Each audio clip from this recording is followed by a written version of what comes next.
Aujourd'hui, nous sommes avocats et avocates aux côtés de ces avocats à Gaza, et des avocats du barreau de Bruxelles ont voulu se rassembler devant le palais de justice aujourd'hui, mais nous ne sommes pas seuls.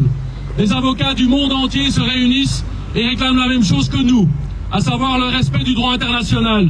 Comme le dit le journaliste israélien Gideon Levy, senior journaliste au journal israélien Haaretz, aucune explication, aucune justification, aucune excuse ne peut couvrir cette horreur.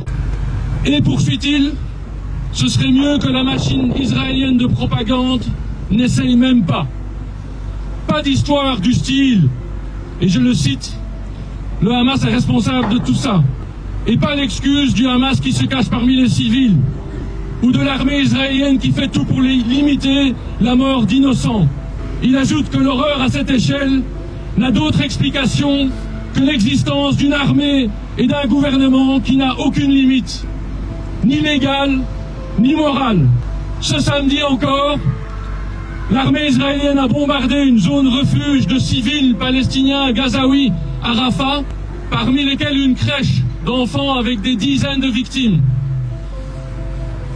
Comme avocats, nous ne pouvons que constater que c'est une violation flagrante de l'arrêt de la Cour internationale de justice.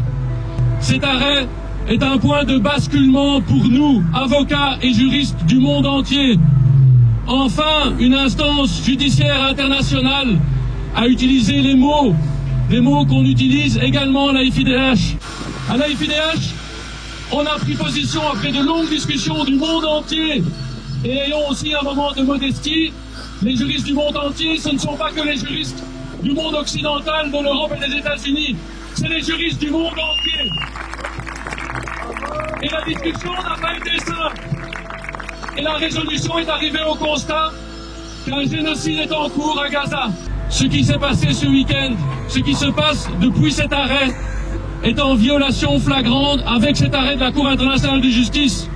Israël commet des crimes de génocide dans cette guerre.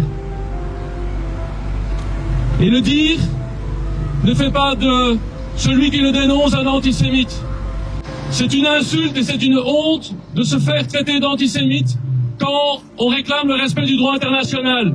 Nous sommes de nombreux confrères et de nombreux consoeurs ici aujourd'hui présents qui étaient là également le 10 décembre à la manifestation nationale contre l'antisémitisme.